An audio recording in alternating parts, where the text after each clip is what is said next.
देख तेरे संसार की हालत क्या हो गई भगवान।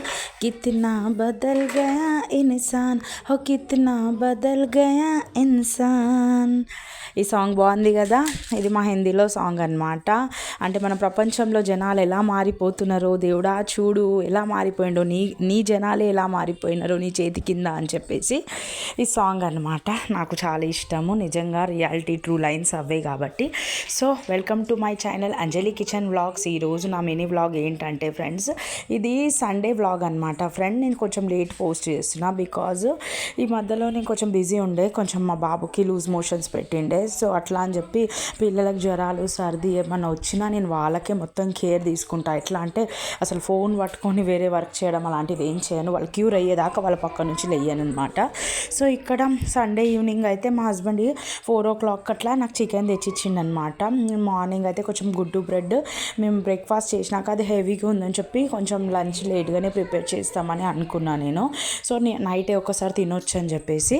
సో ఇక్కడ ఈయన చికెన్ తెచ్చినాక నేను ఇక్కడ కొబ్బరి గసాల కొన్ని గరం మసాలాలు వేయించుకొని బాగా పేస్ట్ చేసి అంటే పొడిలాగా చేసి పక్కన పెట్టుకున్నాను అనమాట.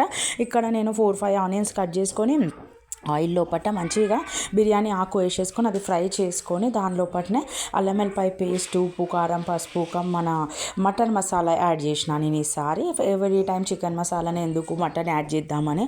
నేను మటన్ ఫస్ట్ తినేటోళ్ళమి. మా హస్బెండ్కి కొంచెం మటన్ నడవదు అని తెలిసినప్పటి నుంచి మేము అసలు మా హస్బెండ్ మాకు తెచ్చిస్తా అంటే కూడా మేము తినట్లేదు, ఎందుకంటే ఆయన తినకపోతే మేము ఎందుకు అని చెప్పేసి. సో అట్లా అని చెప్పేసి మేము ఇంట్లో మటన్ బ్యాన్ చేసేసినాము. సో మటన్ మసాలా నేను చికెన్లో యాడ్ చేసిన అనమాట.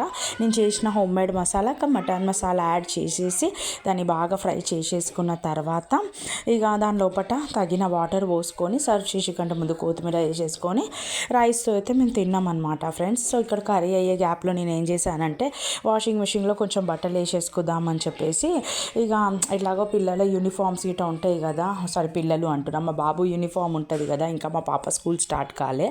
సో వాడు యూనిఫామ్స్ ఇక మా హస్బెండ్ ఆఫీస్ బట్టలు అవి పిండేద్దామని వేసేద్దాం మిషన్లో అని చెప్పేసి మిషన్లోనైతే బట్టలు వేస్తున్నా. ఇక్కడ వచ్చాను, ఇక్కడ మా బాల్కనీలో లైట్స్ వేసేసరికి బాగా అనిపిస్తుంది అని చెప్పి వీడియో తీశాను. సో ఇక్కడ మిషన్లో బట్టలు వేసేసాను. ఒక ట్రిప్ బట్టలు వేసేసి మేము తిన్నాము. దాని తర్వాత నేను తింటప్పుడు వీడియో తీద్దాం అనుకున్నా, చికెన్ చేసిన అని చెప్పేసి ఆకలి చాలా అవుతుందని చెప్పేసి తిన్నాక గుర్తుకొచ్చింది, అయ్యో నేను వీడియో తీయలే అని చెప్పి అప్పుడు నేను వచ్చి చూపిస్తున్నాను మీకు బాల్లో చూడండి కర్రీ అని. ఆల్మోస్ట్ అక్కడ తినేస్తాం మేము. సో ఇక్కడ చూస్తున్నారు కదా ఈవినింగ్ టైం మా ఇంట్లో ఎలా ఉంది. మా బాబు ఏమో పతంగులు పైనుంచి పట్టుకొని రావడం, అసలు చెత్త మీద పడ్డ పతంగులు తీసుకొని వస్తాడు, ఇలా జమ్ చేసి పెట్టుకుంటాడు. ఇంకా మా పాపనేమో వాడు చూడకుండా అవి తీయడం చించేయడం, ఇద్దరికి అదే సరిపోతుంది. బ్రదర్ సిస్టర్ అంటే అలాగే ఉంటుంది కదా. ఇక ఇక్కడ మా హస్బెండ్ అయితే టీవీ పెట్టుకొని టీవీ చూసుకుంటూ కూర్చొని ఉన్నాడు అనమాట. ఇక నేనేమో ఇక్కడ ఫస్ట్ ట్రిప్ బట్టలు అయిపోయినాయి, మళ్ళీ ఇంకో ట్రిప్ వేద్దామని చెప్పేసి ఇక్కడికి వచ్చినాను. ఇక మళ్ళీ పైన కూడా ఆరేసుకోవాలన్నమాట.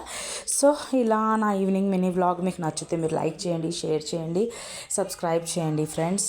సో ఇంకా చెప్పేది మీనింగ్ ఏంటంటే నైట్ అయితే డిన్నర్ ఏం ప్రిపేర్ చేయలేదు, అదే మేము అవే పెట్టుకొని అవే తినేస్తున్నాం అన్నమాట. నెక్స్ట్ ఏంటంటే ఇంట్లో అసలు మనకి ఎంత వర్క్ చేసినా ఎక్కడి నుంచో వర్క్ వెళ్తూ ఉంది. నాకేమో ముందంతా స్టామినా ఉండట్లేదు. నాకు డయాబెటీస్ వచ్చినప్పటి నుంచి అయితే చాలా అసలు వీక్నెస్, కమ్జోరీ చాలా ఎక్కువ వచ్చింది. డయాబెటీస్ ఉన్న పేషెంట్స్ ఎక్కువ వర్క్ చేయలేరు అని చెప్పి అంతకుముందు ఉంటే అంత నాటకాలు చేత కాక వాళ్ళు అలా చేస్తారేమో, అన్ని చేత అయితే కానీ కథలు పడతారు అనుకున్నా. కానీ నాకు డయాబెటీస్ వచ్చినాక నాకు అర్థమైంది ఏంటంటే నిజంగా వేరే లేడీస్ నార్మల్ లేడీస్తో కంపేర్ చేస్తే మాలోకి 60% ఎనర్జీ రిమూవ్ అయిపోతుంది. బికాజ్ మా బాడీలో హై గ్లూకోజ్ కంటిన్యూ ఉన్నందుకు అది మొత్తం థకాను కమ్జోరీ అనేది మాకు ఎప్పటికి ఉంటుంది అనమాట. సో అలా నేను ఎప్పుడు డల్గానే ఉంటున్నా.